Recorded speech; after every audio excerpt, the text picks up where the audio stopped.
பிள்ளைகளே, யாக்கோபு படுத்திருந்த அந்த இடத்திற்கு பெயர் வேதத்திலே கொடுக்கப்பட்டிருக்கிறது. 19வது வசனத்திலே அந்த ஸ்தலத்திற்கு பெத்தேல் என்று பெயரிட்டான். அதற்கு முன்னே அவ்வூருக்கு லூஸ் என்னும் பெயர் இருந்தது. My beloved people, scripture had mentioned the name where Jacob had rested, and in the 19th verse it's very clear. It says, and he called the name of that place Bethel, but the name of that city was called Luz at first. அந்த இடத்திற்கு ஆங்கிலத்திலே லஸ் என்று சொல்லப்பட்டிருக்கிறது. சென்னையிலே ஒரு இடம் இருக்கிறது லஸ் என்று. Here it's mentioned in English, it's called as Luz. Even in Chennai we have a spot with that name. ஒரு சில வேத ஆராய்ச்சியாளர்கள் சொல்றாங்க, ஒருவேளை யாக்கோபு வந்து தங்கின இடம் சென்னையில் இருக்கிற லஸ்ஸா இருக்குமான்னு கூட பேசிக்கிறாங்க. A scriptural scholar, some of them used to say that it could be even the similar place in Chennai could be the place where Jacob came and rested. தமிழர்களுக்கு உலகம் முழுவதும் அந்த நாட்கள்ல வியாபாரம் இருந்தது. கிழக்கத்தி புத்திரர் என்று சொல்லப்படுகிறவர்கள் தமிழ்நாட்டில் இருந்து புறப்பட்டு போனவர்களா இருப்பார்கள் என்று அந்த கிழக்கத்தி சாஸ்திரர்களுக்கு சொல்லப்பட்டிருக்கிறது. My beloved people, olden days there were a lot of business trades happening between the Eastern Ghats people, and in scripture as it's mentioned the same way, it could be considered that Luz could be one of that. இப்ப நான் வரலாறுக்குள்ள விஞ்ஞானத்துக்குள்ள போனா நேரம் காணாது. ஆகவே உங்களுக்கு ஒரு சரியான செய்தி என்னவென்றால், அஸ்தமித்து விட்டது என்கிற ஒரு பயம், ஒரு ஏக்கம், ஒரு துக்கம் உங்களுக்கு இருக்குமானால் கர்த்தர் அந்த அஸ்தமனத்தை மாற்றுகிறதற்கு வல்லமை உள்ளவராய் இருக்கிறார் என்று உங்களுக்கு சொல்லுகிறேன். My beloved people, if I have to get into history and science, it would definitely take us in a different way. I would get diverted. Let's get back to the sermon. What I would like to highlight here is, if any of you have felt or if you have a fear over the set, that is something has gone to an end, let me tell you, God is going to make things happen. அஸ்தமித்து விட்ட பிறகு சூழ்ந்து கொள்ளுகிற அந்த சூழ்நிலைக்கு பெயர்தான் இரவு. My beloved people, as soon as the sun sets, there is no light. There comes the darkness. அந்த அஸ்தமித்து விட்ட நிலைமையை மாற்றுவதற்கு என் ஆண்டவருக்கு வல்லமை இருக்கிறது. அவர் மாற்ற வல்லமை உள்ளவர்.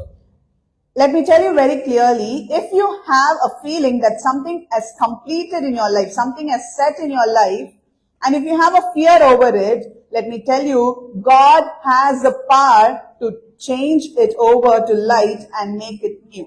அநேகர் தங்கள் வாழ்க்கையிலே ஒரு இழப்பு ஏற்பட்டு விட்டால் அந்த இழப்பை நினைத்து நினைத்து நினைத்து கூனி குறுகி வேதனைப்பட்டு கொண்டிருப்பார்கள். ஆனால் இயேசுவோ அந்த இழப்பை நமக்குள்ளிருந்து நீக்கி நமக்குள்ளே மாற்றங்களை கொடுக்க அவர் வல்லமை உள்ளவராய் இருக்கிறார். Many a times when we get through some kind of a loss, it could be anything. If there is a loss, we would be in a situation where we couldn't face anybody. We would be in a situation like we are ashamed because of this loss. We are done because of this loss. Let me tell you, God is in our midst and He would let us shine further. இயேசு கிறிஸ்து இந்த பூமிக்கு வந்த நோக்கமே இழந்து போனதை தேடவும் ரட்சிக்கவுமே மனுஷகுமாரன் வந்திருக்கிறார். My beloved people, the reason for what Jesus was brought to this earth, reason for why Jesus came to the earth is because to bring back everything that was lost. நீங்கள் எதை இழந்திருந்தாலும் நான் எதை இழந்திருந்தாலும் அந்த இழப்பை நினைத்து குந்தி குந்தி இருமனமாய் நடக்கிறதை விட்டு அந்த இழப்பை நமக்கு ஈடுகட்டக்கூடிய மாற்றங்களை செய்யக்கூடிய தேவனை தேட நம் இருதயத்தை ஆயத்தப்படுத்துவோம். It's very important for us to prepare our hearts to welcome God as a savior who could change the situation.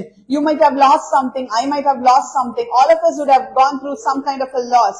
But we have to have a thought and a heart to welcome the Savior into that place, in that empty place, and make it complete. ஒரு முறை ஒரு convention கூட்டத்திலே நான் பிரசங்கித்துக் கொண்டிருந்த வேளையிலே தேவன் வல்லமையாக கிரியை செய்து கொண்டிருந்த போது அந்த இடத்திற்கு ஒரு கம்பெனி ஓனர் வந்து உட்கார்ந்திருந்தார். As I was at a convention where I had to preach, the glorious presence of the Lord was filled everywhere and it was so good. I could see a owner of the company was also present at that point. அவருடைய company அவர் வாங்கின loan கட்ட முடியாதபடியினால் அந்த bank அந்த கம்பெனியை seal வைத்து விட்டார்கள். அவர் வேறு என்ன செய்வது என்று தெரியாது. அவர் எல்லாவற்றையும் ஆயத்தப்படுத்தி விட்டார் சூசைட் பண்ணிக் கொள்வதற்கு. ஆனால் அந்த வழியே போனவர் இந்த கூட்டத்தில் உட்கார்ந்து போகலாம் என்று வந்து உட்கார்ந்திருக்கிறார்.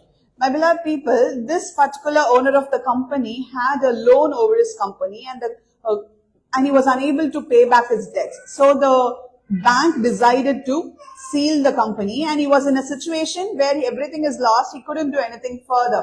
He was at a point of death where he planned everything to attempt suicide, to commit suicide, but he just wanted to come and sit in the presence of the Lord for one last time. அந்த 3 நாட்கள் கூட்டத்திலே முதல் நாள் இந்த அஸ்தமனத்தை மாற்றும் இயேசு என்று நான் தலைப்பிலே செய்தியை கொடுத்து கொண்டிருந்தேன். On the first day of this convention, it's a 3-day convention. On the first day, God made me to speak about the sunset and God made me to also help people understand how God fulfills the requirement once everything is set. எல்லாரையும் பார்த்து நான் சொல்லிக் கொண்டு வந்தேன். இங்கே எல்லாத்தையும் இழந்த நிலைமையிலே ஒரு சகோதரன் தற்கொலை செய்து கொள்ளும்படியாக போய்கொண்டிருந்தார். நான் என் தூதனை அனுப்பி உன்னை கொண்டு வந்து இங்கு அமரச் செய்திருக்கிறேன். உனக்கு ஒரு இழப்பும் ஏற்படாமல் உன் வாழ்க்கையை திரும்பவும் உயிர்ப்பிக்க, உன் வாழ்க்கையிலே மகிமையை உதிக்க செய்ய இயேசு உன் அருகிலே நிற்கிறார் என்று நான் சொல்லி இருக்கிறேன். What happened was, I spoke saying that here, as you all are sitting here, there is one person who have lost everything and he has come here. It's not just because he planned to come. I have sent my angels to bring him here because he's in the point of death. He's all set to commit suicide. I'm going to change everything into new and I'm going to make my face shine upon him.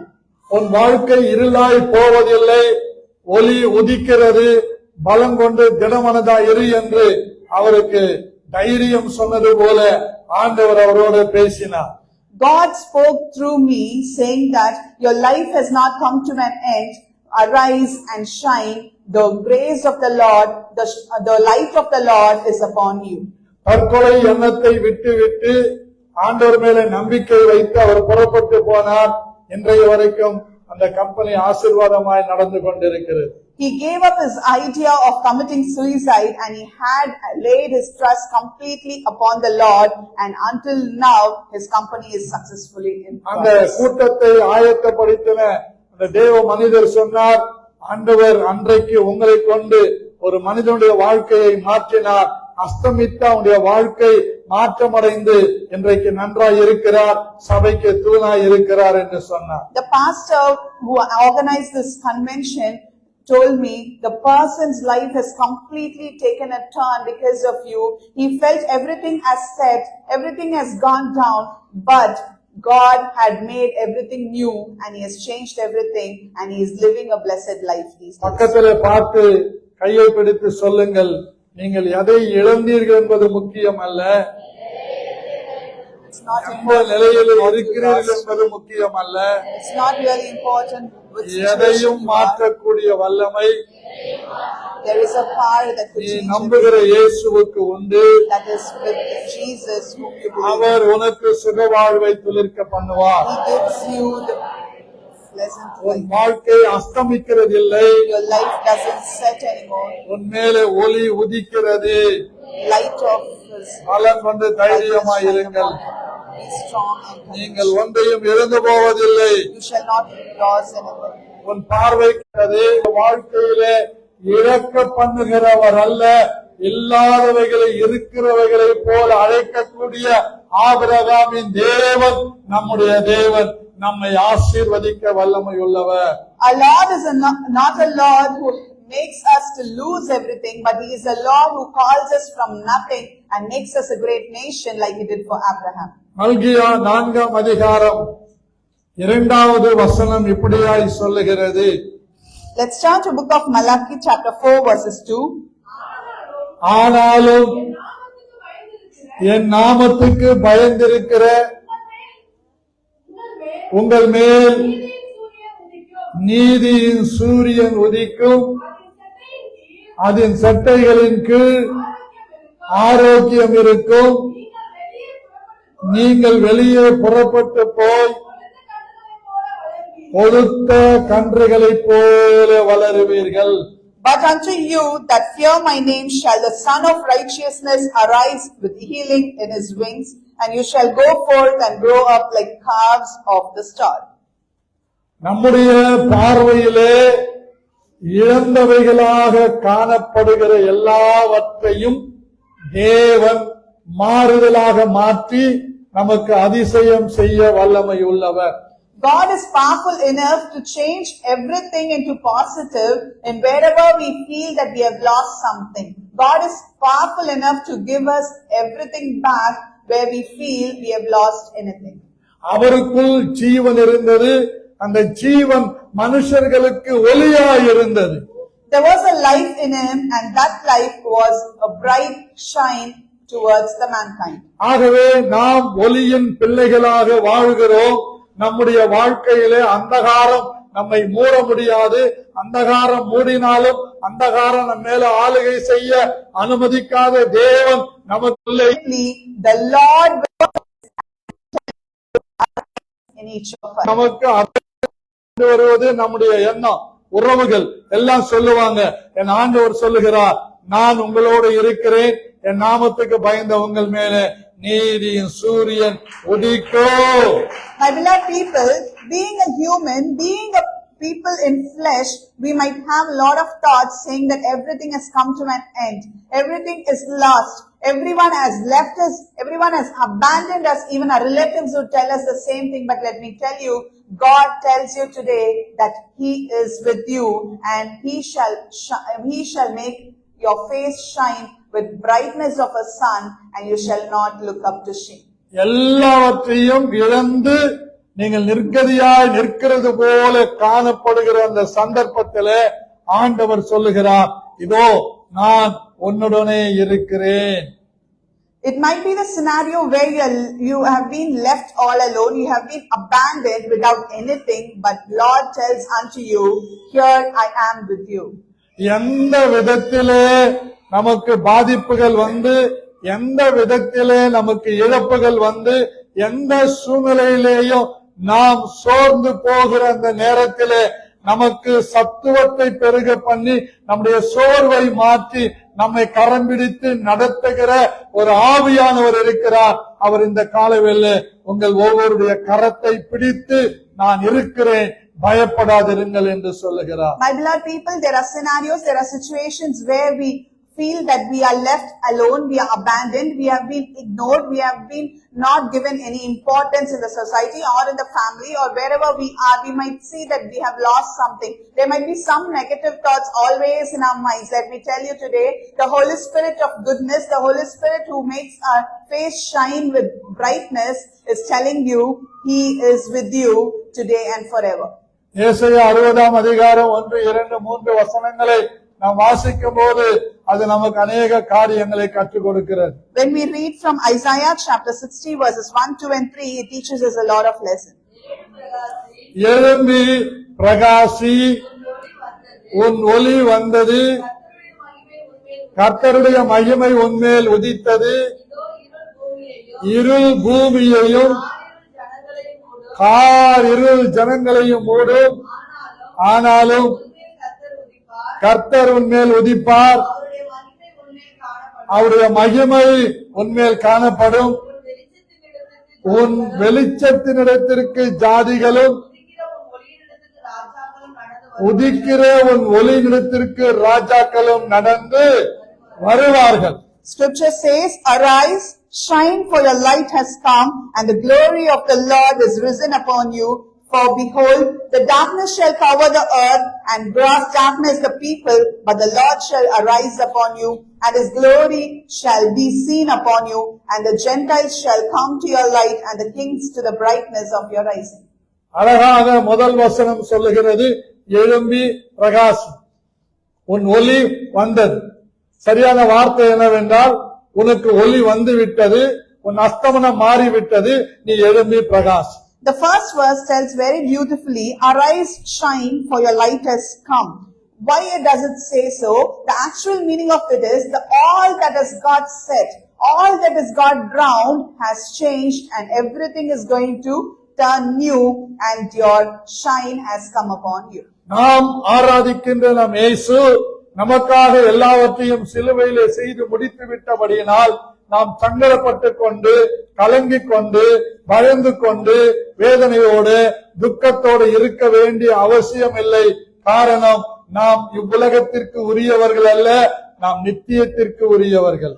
It's because Jesus, who has done everything for us on the cross, the Lord we worship with our hearts, have done everything for us, have fulfilled everything for us. Therefore, there is no necessity, there is no requirement for us to feel alone, feel dull, or mourn. There is no requirement for you to be with sorrow. The scripture tells you to arise and shine. இந்த காலை வேளையிலே கர்த்தருடைய மகிமை நம்மேலே உதித்திருக்கிறது என்று விசுவாசிக்கிறவங்க வலது கரத்தை உயர்த்தி ஆமீன் சொல்லி அல்லேலூயா என்று சொல்லுங்கள். This morning, whoever believes that Lord's brightness is shining upon you, raise your hands and say hallelujah. இரண்டாவது வார்த்தையிலே அருமையாக அந்த வசனம் சொல்லுகிறது, அது இதோ இருள் பூமியையும் காரிருள் ஜனங்களையும் மூடும், ஆனாலும் உன்மேல் கர்த்தர் உதிப்பார், அவருடைய மகிமை உன்மேல் காணப்படும். இதனுடைய பொருள் என்ன? கர்த்தர் உன்மேல் உதித்திருக்கிறார், அவருடைய மகிமை உன்மேல் காணப்படுகிறது. இருள் பூமியை, காரிருள் மனுஷர்களை மூடும், உன்னை ஒன்றும் மூடாது என்று கர்த்தர் சொல்லுகிறார். The second verse explains very neatly. It says, for behold, the darkness shall cover the earth, and gross darkness the people, but the Lord shall arise upon you, and his glory shall be seen upon you. What does it really mean? It means the glory of the Lord is upon us. Everything that is considered to be set, everything that is considered to be drawn is no more drawn, but everything that is considered to be dark over the people and the nations, but nothing shall come to you, you shall always shine. மூன்றாவது வசனம் என்ன சொல்லுகிறது பாருங்கள், உன் வெளிச்சத்திற்கு ஜாதிகளும் உதிக்கிற உன் ஒளிநிலத்துக்கு ராஜாக்களும் நடந்து வருவார்கள். The third verse says, the Gentiles shall come to your light, and the kings to the brightness of your rising. அஸ்தமித்து விட்டது என் பார்வைக்கு, என் வாழ்க்கை முடிந்து விட்டது என் பார்வைக்கு, ஆனால் அவர் பார்வைக்கு இப்பதான் வாழ்க்கை தொடங்குது. இனிமேதான் நீ நல்லா இருப்ப. இதுதான் தேவன் செய்கிறார், அதை எனக்கு செய்திருக்கிறார், செய்து கொண்டும் இருக்கிறார், உங்களுக்கும் அதை செய்வார். To my eyes the sun is already set, to my eyes the life is already over, but to God nothing is over, it's just rising. He has done it for me, he will definitely do it for you. He is continually doing it to you. எல்லாரும் என்ன பார்த்து சொல்லுவாங்க, நல்லவனுக்கெல்லாம் சாவு வருது, இவனுக்கு வரலையே. Many people would look at me and say, many good people in the world are leaving the world, but why not he? அப்ப எவ்வளவு நல்லவனா இருந்திருக்கிறேன் பாருங்க. Imagine how good I was earlier. எனக்கு நம்பிக்கை, என்னையும் மாற்றின ஆண்டவர் என் சபையில் இருக்கிற ஒவ்வொருவரையும் மாற்றுவார் நம்பிக்கை. I still have a belief that the Lord who changed me from being that worst person to good would definitely change everyone in my church. இருளிலே கிடந்த எனக்கு இயேசு ஒளியாய் இருக்கிறார், ஒளியாய் வந்தார், ஒளியாய் வாழ வைத்துக் கொண்டிருக்கிறார். இது என் நம்பிக்கை. உங்களுக்கு அதை செய்வார் என்பது என் நம்பிக்கை. I have a great faith. The Lord who touched me when I was in darkness, the Lord who rescued me from my darkness, the Lord who is still helping me to stay away from darkness and making me shine, would definitely do it in your lives as well. நம்முடைய ஆண்டவர் தம்மிடத்தில் வர்ற யாரையும் புறம்பே தள்ளவே மாட்டார். அழிஞ்சு போன்னு சொல்ல மாட்டார், நீ நல்லாவே இருக்க மாட்டேன்னு சொல்ல மாட்டார். ஏனென்றால் அவர் நமக்காக எல்லாவற்றையும் செய்திருக்கிறபடியினால் நம்மை சுகமாக்கவும் நம்மை ரட்சிக்கவும் நமக்கு மறுமலர்ச்சி ஏற்படுத்தவும் அவருக்கு வல்லமையும் அவருக்கு நீதியும் உண்டு என்று நான் விசுவாசிக்கிறேன். My beloved people, the Lord we worship, the Lord we serve is not the Lord who pushes away when there is a requirement for us. He's not a Lord who pushes away saying, I cannot do it for you, because He has already done everything for us in the name of the Lord. And let me tell you, He is with us and He would do mightier things. இந்த யாக்கோபு அப்படிதான் அஸ்தமித்து விட்டது, இனி அவ்வளவுதான் ஒன்றும் செய்ய முடியாது என்று அவ்விடத்து கல்லுகளிலே ஒரு கல்லை வைத்து தன் தலையின் கீழாக வைத்து படுத்தான். மண்ணு அவனுக்கு படுக்கையா இருந்தது, படுக்கை மண்ணாக இருந்தது. My beloved people, likewise, Jacob had a thought that everything has come to an end. Everything is already set. Therefore, he wanted to rest himself. So he took a stone and laid his head on it, and the bed was nothing but filled with sand and mud, and that was his sleep. எனக்கு அன்பான தேவனுடைய பிள்ளைகளே, இன்றைக்கு காலையிலே கர்த்தர் நம்மோடு பேசுகிறார். இந்த யாக்கோபுக்கு சொப்பனத்திலே ஒரு ஏணியை காண்பித்தது போல நம்முடைய வாழ்க்கையிலேயும் ஒரு ஏணியை வைத்திருக்கிறார். அந்த ஏணி நம்முடைய எல்லா காரியங்களுக்கும் பிரயோஜனமாய் இருக்கிறது. My beloved people, as Jacob rested, he saw a dream with a ladder in it. Likewise, today, Lord is speaking to all of us, saying that, like that ladder which Jacob saw, there is a ladder in our lives, and that's going to help us further. அவன் சொப்பனத்திலே கண்ட அந்த ஏணி யார் என்றால் என் ஆண்டவராகிய இயேசு கிறிஸ்து. The ladder that he saw in his dream is none other than our Lord Jesus Christ. பூலோகத்தையும் பரலோகத்தையும் இணைக்க வந்தவர்தான் இயேசு கிறிஸ்து. Let me make it very clear. Jesus Christ is a God who came down to earth to connect the sky, the heavens and the earth. நம்மையும் பரலோகத்தையும் இணைப்பதற்கு இந்த உலகத்திற்கு அனுப்பப்பட்ட ஒரே ஒரு இரட்சகர், ஒரே ஒரு நாமம் இயேசு கிறிஸ்துவின் நாமம். The only Savior, the only name that was sent from heaven to connect us and the earth, us and the heavens, is nothing other than Jesus Christ. ஒரு நுனி வானத்தில் இருக்கிறது, ஒரு நுனி பூமியில இருக்கிறது. தேவ தூதர்கள் ஏறுகிறவர்களும் இறங்குவதுமாய் இருக்கிற காட்சியை காண்கிறார். Jacob sees one end is at the sky and one end is on the earth. He sees angels ascending and descending in the ladder.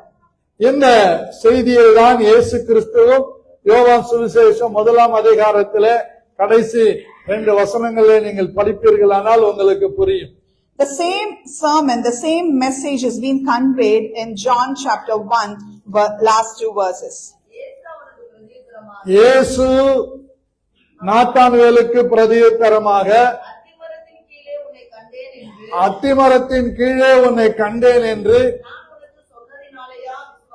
நான் உனக்கு சொன்னதினாலேயா விசுவாசிக்கிறாய்? இதிலும் பெரிதானவைகளை காண்பாய் என்றார். பின்னும் அவர் நாத்தான்வேலை நோக்கி, வானம் திறந்திருக்கிறதையும் தேவ தூதர்கள் மனுஷ குமாரனத்திலிருந்து ஏறுகிறதையும் இறங்குகிறதையும் நீங்கள் இது முதல் காண்பீர்கள் என்று மெய்யாகவே மெய்யாகவே உங்களுக்கு சொல்லுகிறேன் என்றார். The scripture says, Jesus answered to Nathanael and said unto him, because I said unto you, I saw you under the fig tree, do you believe? You shall see greater things than these. And he said unto him, verily, verily, I say unto you, hereafter you shall see heaven open and the angels of God ascending and descending upon the Son of Man. நன்றாக நாம் விளங்கிக் கொள்ள வேண்டும். இந்த உலகத்திலே தேவர்கள் தேவதைகள் என்று சொல்லப்படுகிறவர்கள் எண்ணப்படுகிறவர்கள் இருந்தாலும் நமக்கு பிதாவாகிய தேவன் ஒருவர் உண்டு. அவர் தம்முடைய குமாரனாகிய இயேசு கிறிஸ்துவை இந்த பூமியிலே நமக்கும் தேவனுக்கும் உறவை ஏற்படுத்தும்படி சிலுவையிலே பலியாக அர்ப்பணிக்கும்படி அனுப்பப்பட்டவராய் இருந்தார். My beloved people, let's understand something very clearly. There might be a lot of gods, goddesses, as it's said everywhere, but let me tell you very clearly, there is one God, and the Son of God was sent from heaven to earth just to connect you and God, me and God, us and God together through His crucifixion. அவர்கள் உண்டாக்கினவைகள் அவர்களுடைய சொந்த யுக்தியினாலும் புத்தியினாலும் உருவாக்கப்பட்டவைகள். அவர்கள் தேவனை அறிந்தும் தேவன் என்று மகிமைப்படுத்தாமலும் ஸ்தோத்திரியாமல் இருந்து தங்கள் சிந்தனைகளில் வீணராகி தேவனுடைய சாயலை மனுஷர் ரூபமாக மாற்றிவிட்டார்கள். People, those who worship God and Goddess in this nation apart from us, are something that has been created by man, something that was created by his own knowledge and senses. They know who God is, but they were not ready to accept and realize the purity of God because of their absence of mind. நம்முடைய தேவனாகிய கர்த்தர் பூலோகத்தையும் பரலோகத்தையும் இணைக்கும்படியாக அனுப்பப்பட்டவர் என்பதை எபேசியருக்கு எழுதின நிருபம் 1ஆம் அதிகாரம் 9வது வசனம் தெளிவாக சொல்லுகிறது. My beloved people, from Ephesians chapter 1 verses 9 tells us very clearly, God the Son, Jesus Christ, was sent from heaven to connect us and the heaven through his crucifixion. காலங்கள் நிறைவேறும் போது என்று வேதம் சொல்லுகிறது. Scripture tells, as the days came to an end. தேவனுடைய நியமத்தின்படி, தேவ திட்டத்தின்படி, தேவ தீர்மானத்தின்படி பூலோகத்திலே உள்ளவைகளும் பரலோகத்திலே உள்ளவைகளும் இயேசு கிறிஸ்துவுக்குள்ளாக கூட்டப்பட வேண்டும் என்பது தேவனுடைய சித்தமாய் இருக்கிறது. ஆகவே அப்படிப்பட்ட ஒரு ஏணியாக யாக்கோபுக்கு தேவன் காண்பிக்கிறதை பார்க்கிறோம். In the dispensation of the fullness of times, he might gather together one and all things in Christ, both where in heaven and which on earth, even in him. That's the main reason why Jesus was sent to earth. எப்படி ஆதாம் ஏவாளுடைய பாவத்தினாலே பரலோகமும் பூலோகமும் பிரிந்து சாத்தானுக்குள்ள வந்தது, அதை இயேசு கிறிஸ்து தம்முடைய மரணத்தினாலே சாத்தானை அழித்து ஜீவனுள்ள தேவனை அறியும்படியான ஒவ்வொருவருக்கும் மாறுதலை ஏற்படுத்த தம்மை பலியாக்கினார். அந்த பலியினாலே நம்முடைய பாவங்கள் மன்னிக்கப்பட்டு கழுவப்பட்டு சுத்திகரிக்கப்பட்டு மீட்கப்பட்டவர்களானால் நாம் கிறிஸ்துவுக்குள் ரட்சிக்கப்பட்டவர்கள், நாம் தேவனுடைய ராஜ்யத்துக்கு சொந்தமானவர்கள். How the earth was sinned, how the earth and heaven separated because of the sin did by Adam and Eve, how the heaven and the earth was split into two because of their sins. Jesus was sent to connect the heaven and the earth and to wash the sins and redeem the people who were under the power, under the dominion of Satan, to redeem all of them. Let me tell you very clearly, Jesus Christ was sent to earth, and through his crucifixion, through his bloodshed, we were redeemed and delivered, and we are here today. நீங்கள் வீட்டிலே படித்துக் கொள்ளுங்கள். கொலோசியர் 1ஆம் அதிகாரம் 14 21 வசனங்கள் வரைக்கும் நீங்கள் படிப்பீர்களானால் உங்களுக்கு ஒரு தெளிவு பிறக்கும். ஏனென்றால் அவருக்குள் பாவ மன்னிப்பாகிய மீட்பு நமக்கு உண்டாக்கும்படி இயேசு நமக்காக சிலுவையிலே பலியாக்கப்பட்டார். அவர் சிந்தின இரத்தத்தினாலே பாவ மன்னிப்பாகிய மீட்பு நமக்கு உண்டாயிருக்கிறது. If we could go to our houses and read Colossians chapter 1:14 to 21, it gives us a clear picture on what I am just saying unto you today, because the redemption was only through his blood and forgiveness of sins was only through his blood and nothing else. சகலமும் அவராலே சிருஷ்டிக்கப்பட்டது, சகலமும் அவருக்காக வைக்கப்பட்டிருக்கிறது.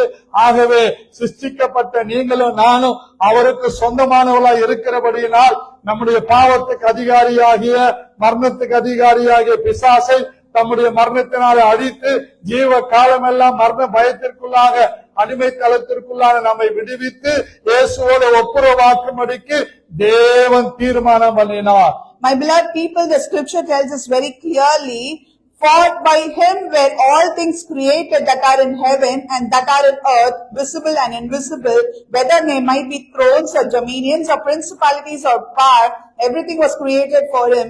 And before all these things were held together, it was held by him, that everything that is God, the head of the body, the church, who is the beginning and the end. For it is pleased by the Father, and should to deliver everyone from the fullness of devil, he was sent. இயேசு கிறிஸ்து சிந்திய அந்த ரத்தத்துக்கு பேரு சமாதான ரத்தம். அந்த இயேசு கிறிஸ்துவின் ரத்தம் நமக்குள்ள சமாதானத்தை உண்டு பண்ணி பரலோகத்தில் இருக்கிறவைகளையோ பூலோகத்தில் இருக்கிறவைகளையோ இயேசு கிறிஸ்துவின் மூலமாய் ஒப்புரவாக்கி கொள்ளும்படி அதற்காக அனுப்பப்பட்ட தேவனுடைய குமாரன் பரலோகத்துக்கும் பூலோகத்துக்கும் இரட்சகராக ஏலியாக இருக்கிறார். இவர் வழியாக தான் நமக்கு ரட்சிப்பு, இவர் வழியாக தான் பாவ மன்னிப்பாகிய மீட்பு, இவருடைய ரத்தத்தினாலதான் நம்முடைய பாவங்கள் கழுவப்படும். இல்லாவிட்டால் வேற எதிலும் கழுவப்படாது. The blood that was shed on the cross is a peace. It's considered to be a peace and blood of peace. This blood of peace brought redemption in us, brought a great salvation in us, because we were destructed, we were into sins, we were into all kind of ungodly things, but God sent His only Son to attain this crucifixion, shed blood, and through this offering, every one of us are redeemed by His own blood, and which is called the blood of peace. ஆகவே சரியாக நீங்கள் புரிந்து கொள்ளுங்கள், பூலோகத்தையும் பரலோகத்தையும் இணைக்கிற Eli இயேசு கிறிஸ்து. எப்படி நமக்கு இணைப்புண்டாகிறது? அவர் சிந்திய ரத்தம் பரலோகத்துக்கும் பூலோகத்துக்கு சமாதானத்தை உண்டு பண்ணி தேவனோடு நம்மை இணைக்கிறது. ஆகவே இந்த இணைப்பை துண்டிக்க எந்த சக்திக்கு அதிகாரம் இல்லை. நீங்கள் மரண பயத்திற்கு ஒரு நாள் இடம் கொடுக்க கூடாது, எந்த பயத்துக்கு இடம் கொடுக்க கூடாது. பயமுள்ள ஆவியை தேவன் நமக்கு தரல, அன்போ தெளிந்த புத்தியும் நல்ல திட நம்பிக்கையும் தைரியம் உள்ள ஒரு அபிஷேகத்தை கர்த்தர் நமக்கு கொடுத்திருக்கிறார். My beloved people, as I was telling you very clearly, Jesus Christ was sent as a ladder to connect the heavens and the earth only through His crucifixion. As He did that, everything has got connected, and no men or no power or no evil applications can take over us, remove our sanctification or remove our salvation from us, because everything has been cleaned, everything has been cleansed by His power, by the peace that has been provided by Jesus Christ. And we are not called to live with a fear of spirit, but we are called to live with a fear of grace, fear of love, and fear of purity. ஆகவே நான் உங்களுக்கு சொல்லிக் கொள்ளுகிறேன், பூலோகத்தையும் பரலோகத்தையும் இணைக்கிற இந்த இயேசு கிறிஸ்து என்கிற Eli நம்முடைய வீட்டிலே இருக்க வேண்டும். Therefore, let me tell you very clearly, the ladder that connects the heaven and earth, we call Him Jesus Christ, and I expect and I request you all to have this ladder, this Jesus Christ in our houses. இந்த Eli நம்முடைய வீட்டில இருக்கும் போது இயேசு கிறிஸ்து என்கிற இந்த Eli வழியாக தான் நாம் பரலோகம் போக முடியும். வேற எந்த வழியாலும் பரலோகம் போக முடியாது. பரலோகத்திற்கு ஒரே வழி அப்போஸ்தலர் 4:12 படி அவருக்குள்ளாக நமக்கு ஒரே வழி இயேசு கிறிஸ்து தான் என்பதை நாம் புரிந்து கொள்ள வேண்டும். Therefore, when we have this ladder in our houses, when we are connected with God, let me tell you, Jesus is the only way to heavens. Without Him, we cannot enter into the gates of heaven. We cannot enter into the kingdom of God, because as it said in Acts chapter 4 verses 12, neither is there salvation in any other, for there is no other name under heaven given among men, but by which we must be saved.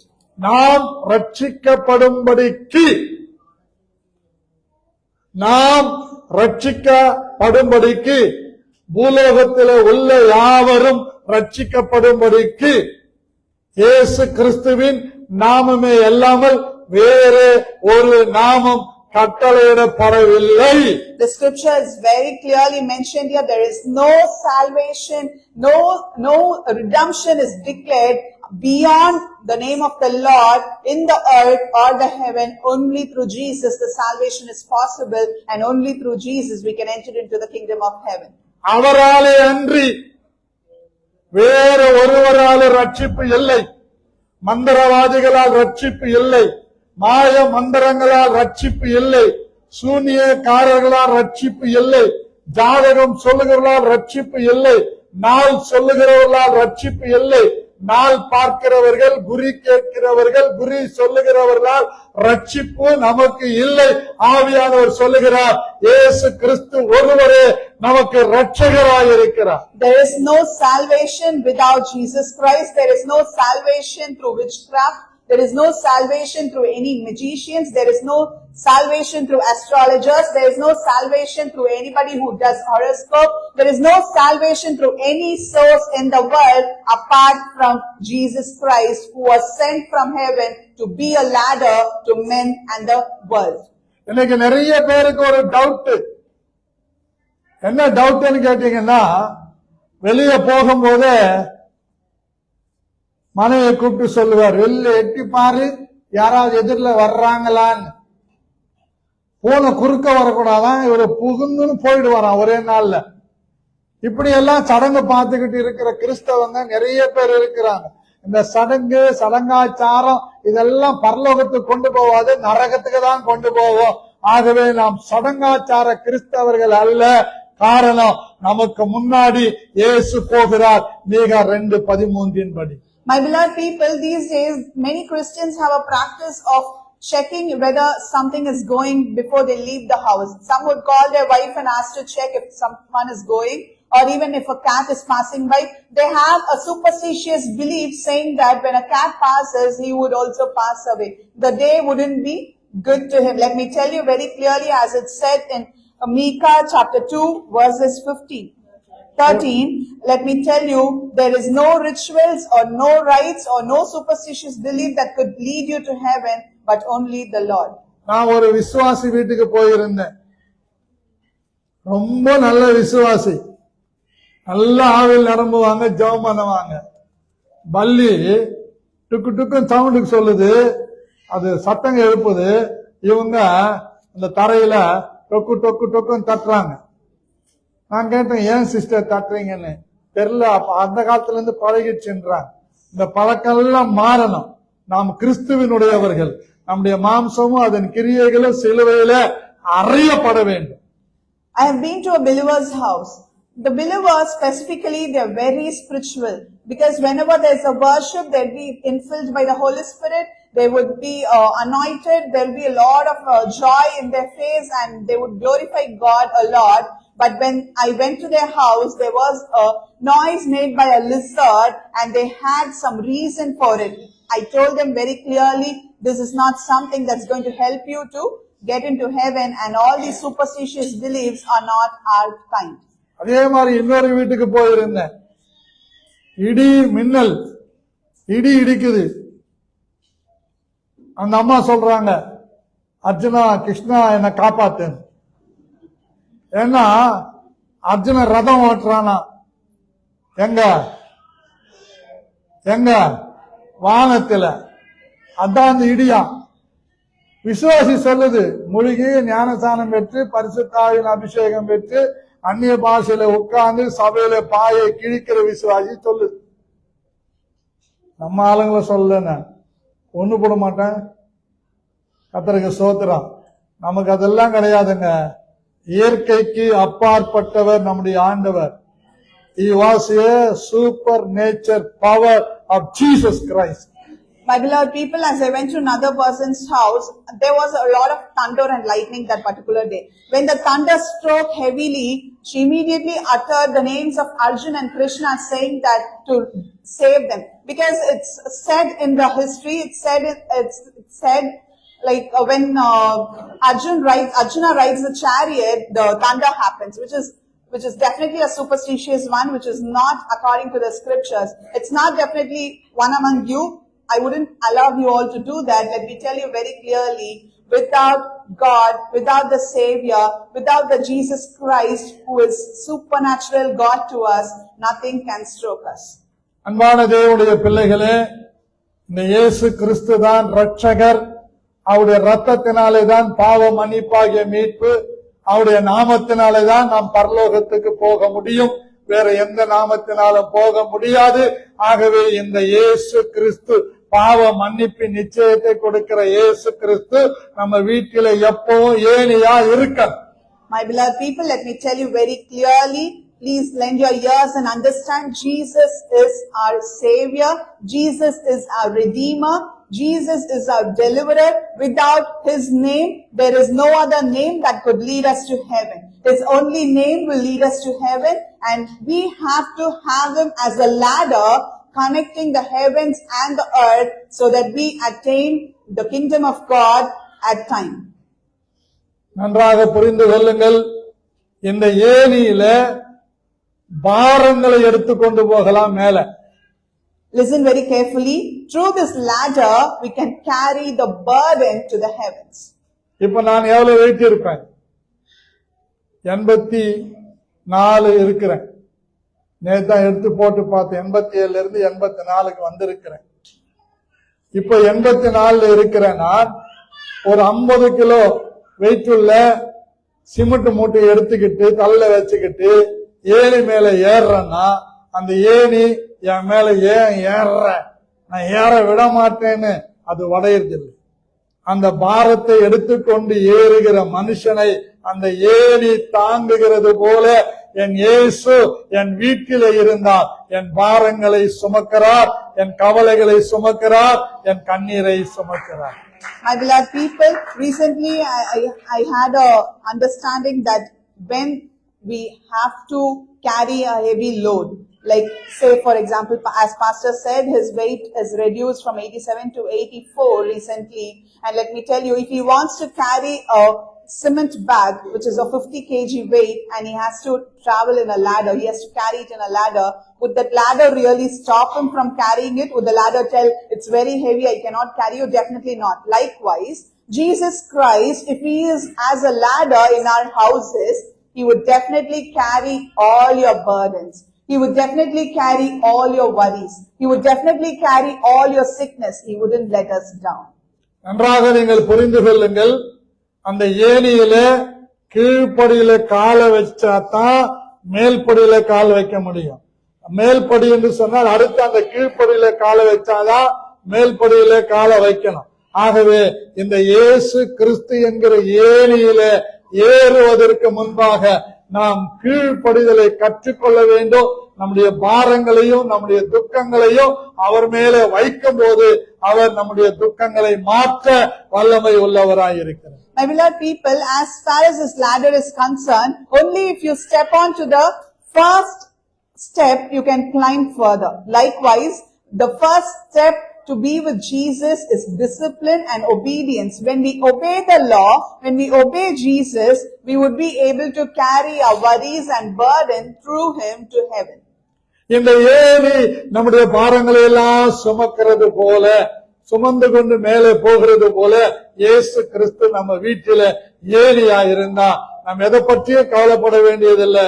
சங்கீதம் 55:22 சொல்லுகிறது, கர்த்தர் மேல் உன் பாரத்தை வைத்து விடு, உன்னை ஆதரிப்பார், நீதிமானை ஒருபோதும் தள்ளாட ஒட்டார். As the ladder carries us, carries the heavy loads, Jesus also carries all our burdens if we have him in our houses. If we have him at our place, definitely he will carry all our burdens, sorrows, worries, cries, pains and everything. As it's mentioned in Psalms 55 verses 22, cast your burden upon the Lord and he shall sustain you. He shall never permit the righteous to be moved.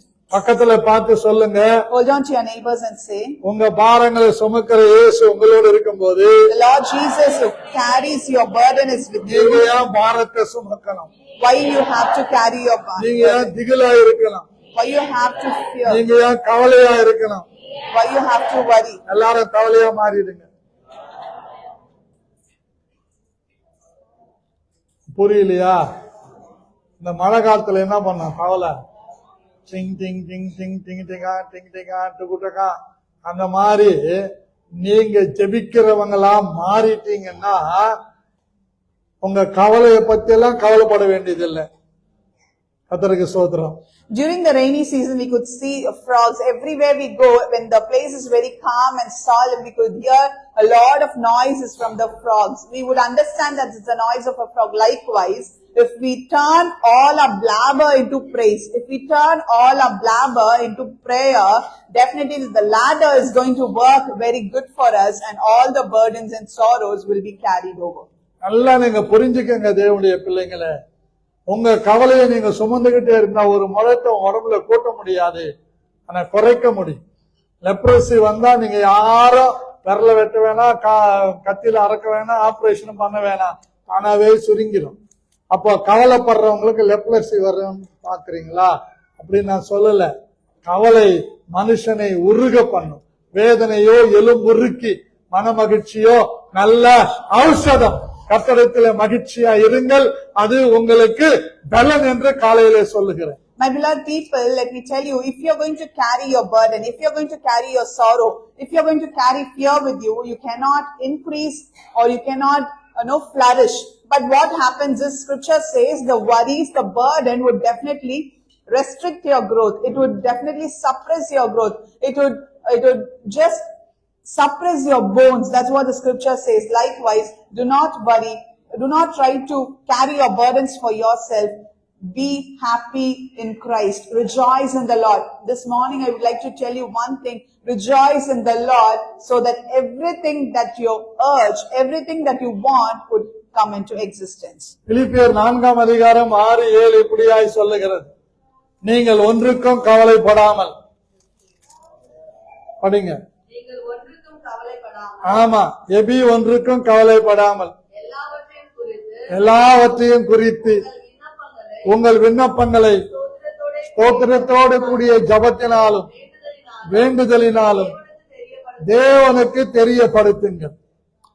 எல்லா புத்திக்கு மேலான தேவ சமாதானம் உங்கள் இருதயத்தை, உங்கள் சிந்தனைகளை கிறிஸ்து இயேசுவுக்குள்ளாக காத்து கொள்ளும்.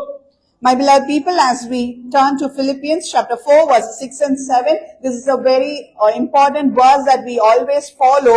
Let me highlight it for you. Be anxious for nothing, but in everything by prayer and supplication with thanksgiving, let your requests be made known unto God, and the peace of God, which passes all understanding, shall keep your hearts and minds through Jesus Christ. 1 பேதுரு 5:7 இப்படி சொல்லுகிறது. அவர் உங்களை விசாரிக்கிறவரானபடியினால் உங்கள் கவலைகளை எல்லாம் உங்களுடைய அவர் மேல் வைத்து விடுங்கள். 1 Peter chapter 5 verses 7 says, cast all your care upon him, for he cares for you. Jesus is carrier for you. இயேசு கிறிஸ்து உங்களை அவர் கவனிக்கிறவராக இருக்கிறார். Jesus is carries for you. Jesus cares for each one of us as it's promised here. Hallelujah. நீங்க அவர் உங்களை விசாரிக்கிறவர். நீங்க என்ன செய்யணும்? ராத்திரி 12-1 மணி வரைக்கும் மொபைல நோண்டி பார்த்துட்டு, சினிமா பார்த்துட்டு, ஆமா காமெடிங்களை பார்த்துட்டு, நீங்க கண்ணு மூடிக்கின்னு காலைல 8 மணி வரைக்கும் உறக்க தூங்கணும். ஆனா அவர் விசாரிப்பார். விசாரிக்க மாட்டார். நானா தானே பண்ணுவேன், ஒரு பெரிய பாறாங்கல் எடுத்து தலைமையில போட்டுருவேன். ராத்திரி எல்லாம் இவங்க உட்கார்ந்து டிவி செல்ல நோண்டின்னு இருப்பாங்களா? இவரை ஆண்டவர் விசாரிக்கணுமா? இது இல்ல. சகலமும் கிரமமாகவும் ஒழுங்காகவும் செய்யப்படும் போது அவர் நம்மை விசாரிப்பார். The scripture tells us God cares for you and me. God cares for each one of us. When does he really care? He doesn't really care when you keep watching movies or watching something in your phone until 12 and you wake up next day at 8 a.m. and tell God, please care for me. Definitely he wouldn't care for you. He would care for you when you do everything upright, when you do everything just. At that time, he definitely cares for you. உங்க ஆசீர்வாதத்துக்காக தான் 5 to 6 நான் வாட்ஸ்அப்ல பிரேயர்ல வர்றேன். என்னவோ முட்டா பையன் நினைச்சுக்கினீங்களா என்னன்னு தெரியல, பைத்தியக்காரன் நினைச்சுக்கினீங்களா என்னன்னு தெரியல. இன்னைக்கு 2 பேர் தான், நானு, மிரியாம் சிஸ்டர், எங்க விக்டோரியா அக்கா. மீதி பேர்ல காணாம போயிட்டாங்கன்னு ஒரு பயம் வந்துச்சு. ரகசிய வருகையில் எடுத்துக்கொள்ளப்பட்டாங்களோ. எல்லார் கையிலயும் வாட்ஸ்அப் இருக்குது. ஆனா நீங்க அத அசட்ட பண்றீங்கன்னா எனக்கு ஒன்னும் பிரச்சனை இல்லை. நான் அதை வாட்ஸ்அப் நிறுத்திட்டு கூட பேஸ்புக்ல மெசேஜ் கொடுத்த 10 பேர் கவனிக்கிறாங்க. 10 பேர் அதுக்கு கமெண்ட் பண்றாங்க. எனக்கு நீங்க கமெண்ட் பண்ணணும் விசாரிக்கணுன்றதுக்காக இல்ல, உங்களை ஜெபிக்க வைக்கணும், ஜப குறிப்புகளை சொல்ல வைக்கணும்ன்றதுக்காக தான் இந்த பிரேயரை நடத்துற. நீங்க அசட்ட பண்றீங்க. அதுக்கு நான் பொறுப்பல்ல. அந்த ரத்த பழி என் மேல வராது. My beloved people, I'm not pretty sure like what do you think about the pastor, what do you consider the pastor to be, but let me tell you the 5 to 6 prayer was organized. It's been organized only for the welfare of the church, welfare of the people. But when you're reluctant about it, and let me tell you very clearly, not everyone taking part in it, I would also stop it. I would quit that idea because there's no one being connected apart from Sister Miriam and Sister Victoria. Let me tell you, if you're not okay with it, I'm going to do it because at least it would be beneficial to me when I do it through Facebook. Many people will watch it. I'm not bothered about your likes and comments, but I wanted you to pray. I wanted you to pray with supplications. I wanted you to understand what supplication is. When you're not ready for it, I can't help it. ஆகவே அவர் நம்மை விசாரிக்கிறவர். நீங்க நம்புங்க, நம்பாம போங்க, தினந்தோறும் ஆண்டவர் விசாரிக்கிறார். நான் 4 மணிக்கு தான் அலாரம் வைக்கிறேன், ஆண்டவர் 3:30 மணிக்கு எழுப்பி என்னை விசாரிக்கிறார். You believe it or not, every day Jesus cares for us. Every day He sits by our side and He checks on us. I set alarm for 4 and He wakes me up at 3:30 and ensures that I am ready for it. அவருக்கு நாம் இடம் கொடுத்தால்தான் அவர் நம்மை விசாரிப்பார். இடம் கொடுக்காவிட்டால் நம்ம கேட்பாரற்றவளாய் விட்டு விடுவார். Only when we give Him a space to check on us, He would check us. If we do not give Him that space to check on us or care for us, He would definitely not do it. கடைசியாக மூன்றாவது ஏணி இயேசு கிறிஸ்து நம்ம வீட்டில இருந்தா நம்மை உயர்ந்த இடத்திலே கொண்டு போவார். Thirdly, if the ladder, Jesus Christ in our houses, He would exalt us. சங்கீதம் 91, 14, 15, 16 3 வசனங்களை நீங்கள் வாசிப்பீர்களானால் உங்களுக்கு தெரியும். அதை நீங்க வீட்டுல கூட படிச்சுக்கலாம். இப்ப படிக்கணும்னா படிக்கலாம். அவர் என்னிடத்தில் வாஞ்சியாய் இருக்கிறபடி ஆமா, அதான் இல்லையே. அவன் என்னிடத்தில் வாஞ்சையா இருக்கிறபடியால் அவனை விடுவிப்பேன். விடுவிப்பேன். என் நாமத்தை அவன் ஆமா, அறிந்திருக்கிறபடியால் விடுவி எடுத்துருங்க, பேன் வச்சுக்கோங்க. அவனை விடுவிப்பேன். என் நாமத்தை அவன் என்னிடத்தில் வாஞ்சியா இருக்கிறபடியால் அவனை விடுவிப்பேன். என் நாமத்தை அவன் அறிந்திருக்கிறபடியால் உயர்ந்த அடைக்கலத்திலே வைப்பேன். அவன் என்னை நோக்கி கூப்பிடுவான், நான் அவனுக்கு மறு உத்தரவு அருளி செய்து ஆபத்தில் நானே அவனோடு இருந்து அவனை தப்புவித்து அவனை கனப்படுத்துவேன். நீடித்த நாட்களால் அவனை திருப்தியாக்கி என் ரட்சிப்பை அவனுக்கு காண்பேன். As we turn to Psalms 91 verses 14 to 16, it says, because He has set His love upon me, therefore will I deliver him. I will set him on high because he has known my name. He shall call upon me and I will answer him. I will be with him in trouble. I will deliver him and honor him. With long life will I satisfy him and show him my salvation.